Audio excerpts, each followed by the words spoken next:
이사야서 51장 3절 말씀, 하나님의 위로와 회복입니다.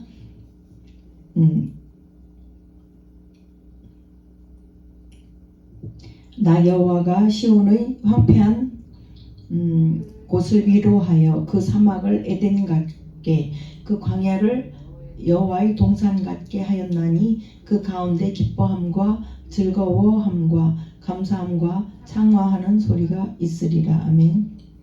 네, 하나님의 위로를 갈망하는 시대가 지금 이 시대입니다.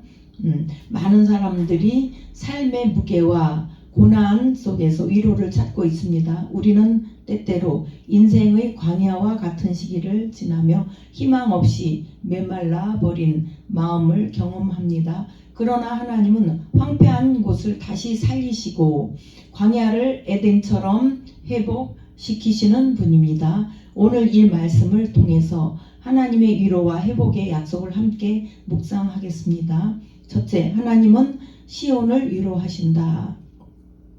대저 여호와가 시온을 위로하였고 그 모든 황폐한 곳을 위로하여. 하나님은 고통받는 백성을 그냥 방치해 두고 내버려 두는 분이 아닙니다. 이스라엘 백성이 바벨론 포로 생활을 하며 절망 속에 있을 때 하나님은 선지자 이사야를 통해서 그들에게 위로를 약속하셨습니다. 마찬가지로 우리가 어려움 속에 있을 때 하나님은 우리를 위로하십니다. 그리고 다시 회복시켜 주십니다. 예수님께서는 수고하고 무거운 짐진 자들아 다 내게로 오라 내가 너희를 쉬게 하리라고 마태복음 11장 28절에 말씀하고 있습니다. 예수님은 우리의 모든 아픔과 상처를 아시며 친히 위로해 주십니다. 둘째, 황폐한 곳을 에덴처럼 회복하신다. 네, 광야를 에덴 같게. 광야는 이 풀이 잘 자라지 않는 그런 허벌판 이런 곳인데 에덴같이 만들어 주신대. 에덴 동산, 에덴, 모든 것이 부족함이 없는 에덴. 또 사막을 여호와의 동산 같게 하였나니. 하나님은 죽은 곳도 살리시는 분입니다. 죽은 자도 나사로도 살리시는 분입니다.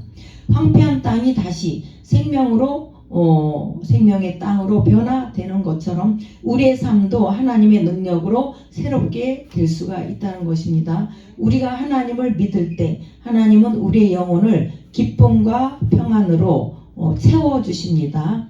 네, 성경 속에 회복된 역사가 있습니다. 요셉이 감옥 속에 갇혀서 얼마나 마음이 낙심되고 우울하고 그랬지만 늘 하나님을 경외했습니다. 그래서 모든 일이 형통하였더라. 하나님께서 요셉과 함께 하셨기 때문에 주변 사람들이 그걸 다 느꼈어요. 그런 가운데 있다가 하나님의 은혜로 총리가 되었습니다.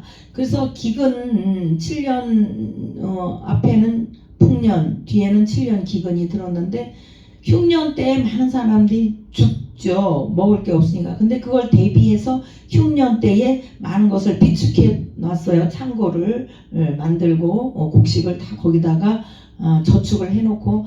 그래서 흉년일 때에 많은 사람들을 먹여 살릴 수가 있었습니다. 욥도 하나님한테 인정받는 동방의 의인이었지만 마귀가 시기 질투해서 그를 다 잃어버리게 만들어서 자녀도 죽고 막 가축이라든지 소유가 다 망했어. 그리고 몸도 다 이 질병에 걸려가지고 앉아서 가려우니까 기왓장 쪼개진 거 가지고 막 몸을 득득 긁고 있는 그런 형편에 처했어요. 그러나 하나님께서는 결론적으로 갑절의 축복을 주셨습니다. 또 이스라엘 백성도 바벨론으로 끌려가서 포로가 됐지만 다시 회복해서 돌아왔습니다. 다시 성전을 건축하였습니다. 우리의 삶에도 적용되는 회복의 약속입니다. 우리의 인생이 마치 사막처럼 메말라 보여. 아유 저래가지고 어떻게 살지? 너무 막 형편이 없어. 육의 눈으로 보면 그래. 그러나 하나님은 우리를 다시 에덴 동산처럼 회복시키십니다. 우리가 기도하고 절대적으로 하나님을 의지할 때 하나님은 우리의 삶을 기쁨과 감사로 가득 채우십니다. 네, 그래요. 기쁨과 감사가 넘치는 삶으로 우리를 인도하십니다. 그 가운데 기쁨과 즐거움과 감사함과 창화하는 소리가 있으리라. 하나님이 회복하시는 곳에는 기쁨이 있습니다. 그렇죠. 우리가 영적으로 느껴도 이 사람 만나면 뭔가 마음이 기뻐. 그리고 막 기운이 솟아. 이거는 하나님이 보낸 그런 사람이에요. 어떤 사람 막 기가 탁 빨려. 그냥 막 기운이 하나도 없고 막 나락으로 빠지고 낙심이 돼. 막 나 있던 힘까지도 막 그냥 기운이 빠져. 이거는 마귀가 우리를 길을 빼앗아 가는 거예요. 그러니까 뭐요? 하나님이 계신 곳, 하나님이 회복하시는 곳에는 기쁨이 있다는 것입니다. 그것은 단순한 잠깐의 기쁨이 아니라 찬양과 막 감사가 넘치는 그런 삶을 누리게 된다는 것입니다. 세상이 줄 수 없는 기쁨과 평안을 하나님께서 공급해 주셔. 영적으로 우리가 막 낙심됐다가도 막 합심해서 기도하고 목사님이 기도해 주고 막 찬양하고 예배드리고 하면 뭔가 막 솟아올라. 내 심령이 살아나. 그래서 그래 막 그래서 새 힘 받아요. 새 힘. 그래서 생활이 집에 가서 일해도 전에는 막 힘이 없고 하기 싫었는데 이제 할 의욕이 생겨. 그래서 척척척척 일 처리를 다 할 수가 있는 거예요. 그러니까 우리가 늘 기도로서 예배로서 찬양으로서 하나님한테 공급을 받아야 돼. 그러면 하나님으로부터 지혜를 받고 또 영적으로 또 힘을 얻고 계시형을 받고 이렇게 되는 것입니다. 우리가 어떻게 계속적으로 기쁨을 유지할 수 있나요? 우리 인간은 그 DNA가 마귀의 DNA를 가졌잖아요. 그래서 가만히 있으면 밑으로 축축축축 쳐져. 이런 부정적인 생각이 막 와. 그러니까 일부러 그걸 잘라내야 돼. 노력을 해서. 그리고 하나님하고 그냥 가까이 가야 돼. 하나님 것으로 우리가 막 접붙임을 막 붙여야 돼. 예수님한테 막 우리가 달려들어야 돼. 그 품에 안겨야 돼. 의지적으로 막. 그리고 하나님의 약속을 믿어. 말씀을 막 묵상하고 그분의 약속을 신뢰하면 우리의 마음이 평안해져요. 그리고 감사한 태도를 해야 돼. 범사에 감사해. 범사에. 어떤 사람은 그냥 잘해줘도 막 불평거리를 찾아. 그리고 또 그 불평을 해소하기 위해서 막 이제 좋은 걸로 또 다시 바꿔서 주면 거기에 또 불평거리를 또 찾아. 그 한이 없는 거죠. 이게 지옥이야. 이게 무적행이야. 이게. 그러니까 지옥을 살면 안 되는 거죠. 작은 일에도 감사할 때 하나님은 더 큰 기쁨을 주십니다. 또 우리가 막 찬양을 해야 돼. 마음이 즐거우면 노래가 나오잖아요. 그렇죠? 마음이 다치고 괴로우면 노래고 뭐고 다 귀찮아. 이거 듣기 싫어. 저거 꺼. 이렇게 돼요. 근데 찬양을 우리가 자꾸 해야 돼. 예? 할 수 있다 하시니는 막 이러면서 으쌰으쌰 하고 여호와의 능력으로 내가 이기리 막 이렇게 하면 아픈 것도 낫는다. 여호와 라파 치료의 하나님 이렇게 하면 우리의 영혼이 새 힘을 받아요.